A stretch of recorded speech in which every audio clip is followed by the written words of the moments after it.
coach searches are happening.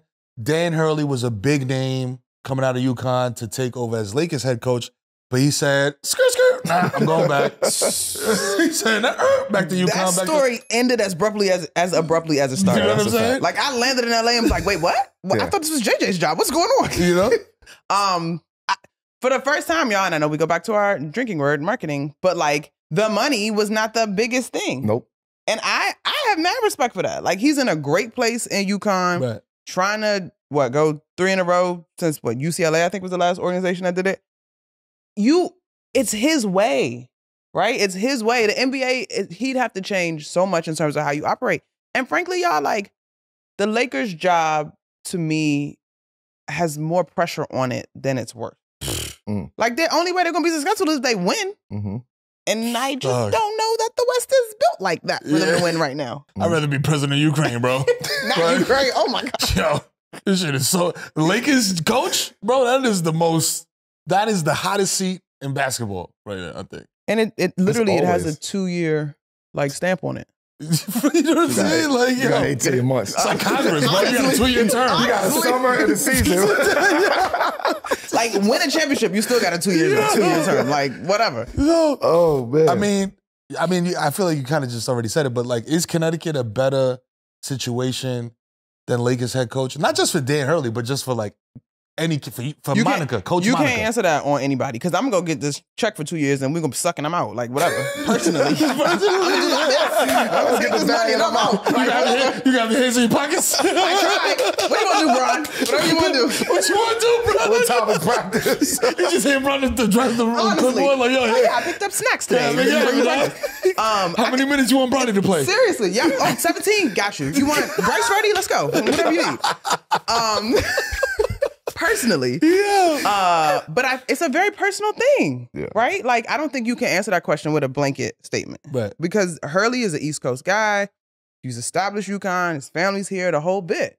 Like I said, I'm out. Well, I'd have been gone. Heartbeat. There's a lot of open seats though, so it's like we got the Lakers, which is apparently like a very scary seat. You know what I'm saying? But then you got the Cavs, which is like that's a tough situation. Young team. I ain't understand that one. Tough situation, but it's, you got a lot of young talent, right coach gets in there. I didn't understand a lot of coaches' situations this year. I was like, do you have a lot of young talent? Milwaukee situation. Decent, bro. Cleveland situation.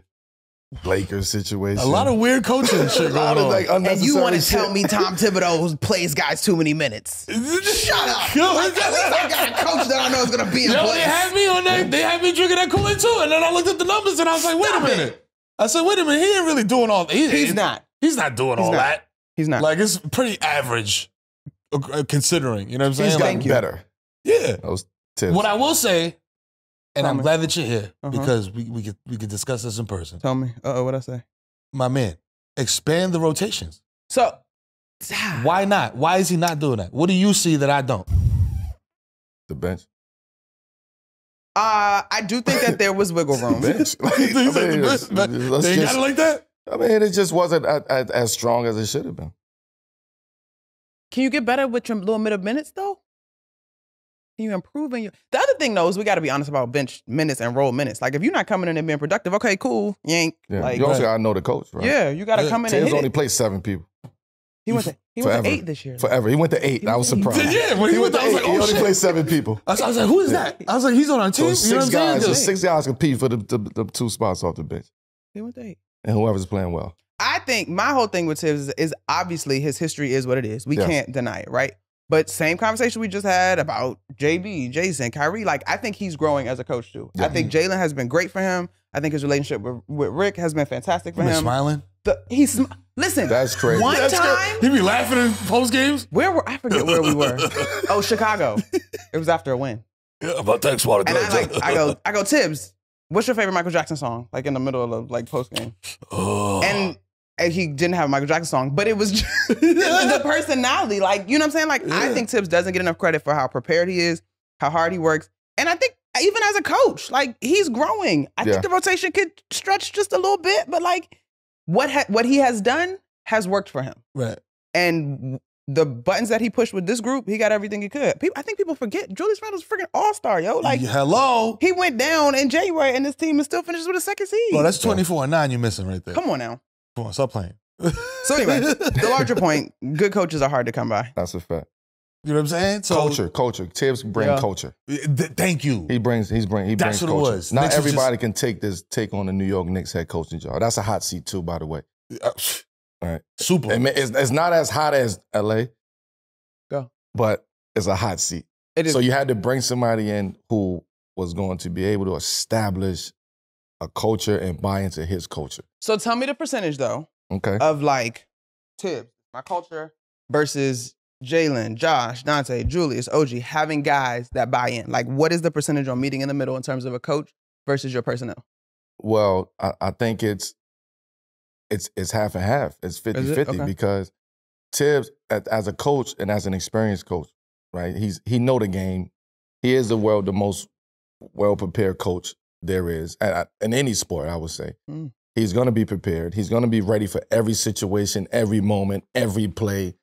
And if you're not ready to understand the game from an intellectual standpoint, you're not going to want to fuck with Tibbs, right? Because you're going to be thinking about the mental game, but also the physical game, you got to go out there and play too. So you got to go practice. You got to work out. You got to train. You got to really earn your keep when it comes to Tibbs. So earlier Tibbs was a little nuts. Like, I love Tibbs. He was fucking nuts, right? He was nuts. He's gotten a lot better understanding this new culture and this new generation and these players. So now you get vets, Josh Hart and Brunson, even though they're young, but they are vets in this league. They understand, okay, I have to buy in order to make this work. Fuck what everybody else is saying about Tibbs. We're going to buy in. We come from this. Mm-hmm. Right. That's a good point. The Nova Wildcat. It's all about the system that you come from that prepares you for that next system. Right? And Villanova, I think, prepared those guys for Tibbs. But Tibbs was nuts, though. Any chance y'all think Jay Wright takes the Lakers job? Nah. I don't buy it at all. Nah. I was like, who's reporting this? Not at all. He's like you said, like it's a hurly situation. It's like, bro, you the man over here. Yeah. It's I mean, the shit that you're doing, it hasn't worked. Right? Who are we talking about? The Lakers? Yeah, it's like, I'm just saying, you brought in Frank, won a championship, get out. Right? Darvin, West Coast. Darvin, well, get out. Dan Hurley is not playing that. Like, I'm not taking that job. Nah. I'm coaching at my place. Listen to me. If I'm the Lakers, then I'm going, okay, I don't know how much longer LeBron is going to be here. Right? He on the other side, right? He thinking about maybe the other side, right? We don't know we got AD to kind of build around. We don't know what the fuck AD gonna think when Bron figure out his situation. So if this is the big picture, why not go get somebody like a JJ Redick, who's young, that can rebuild? You're gonna be in rebuild mode. Why? It feels like such a dirty word when it comes to the Lakers, but all of us see it. Like, why don't they just lean in? Because you're the Lakers. Because I was about to say, the Yankees, the Lakers, and there's nothing wrong with that because of the standard. It's because of the standards in LA is so high that I don't even think they know what the fuck to do and who to put in that seat.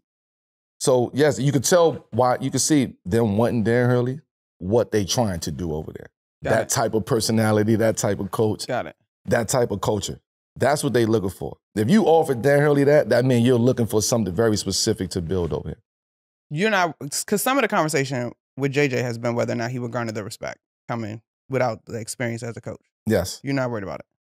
I think JJ is a very smart man. I think he's when it comes to sports, he knows his shit. Mm-hmm. How does that translate to a coach? It sounds easy, but when you coaching the best player in the world, right? Arguably the best player in the world, like. And I got a podcast on Thursdays. Shut up! No, I'm just saying, it's funny because I think I know LeBron in a very good way. Like, I don't even know if he even like, it's like whatever to him. Like, yo, like, nah, leave me out of it. I do believe that he's saying, yo, do what y'all got to do. Let me know who's going to be. I do believe. Once it's done, is it going to be the same kind of energy though? He going to give you a chance. Okay. He always give you a chance. Don't fuck it up, champ. Don't fuck it up, champ. Yeah, he always They won that 2 years clicking. he gonna let you. One thing, he gonna let you coach him. He gonna let you coach him early until his second level clicks in. And if you can't keep up with that level of, then you get left behind. But he's gonna let you coach him. So whoever it is, he's gonna let you coach him. Basically, Darvin Ham lost his job when he didn't call timeout. That's a fact. That's basically what happened. Now Doc said, come on over. We're taking a brief break from today's episode to let you know that Prize Picks got you covered when it comes to helping you make some bread. That's right. It's finals time, y'all, and Prize Picks is the easiest and most exciting way to turn every game-changer moment into 100 times your money. With as little as 4 correct picks, yes, 4, you can turn $10 into $100. Prize Picks allows you to pick combo projections across baseball and basketball with specials, so you can support all your teams while still cashing in. Yeah, I mean, you can't beat that. And if you're looking for promotions, Prize Picks got you covered every single week. From lowering select players' stats projections on Tuesdays, which increases your chance of getting a win, to getting your entry fees back if you have a losing lineup on Friday. Make sure that you visit prizepicks.com/7pm and use our promo code 7pm for a deposit match up to $100.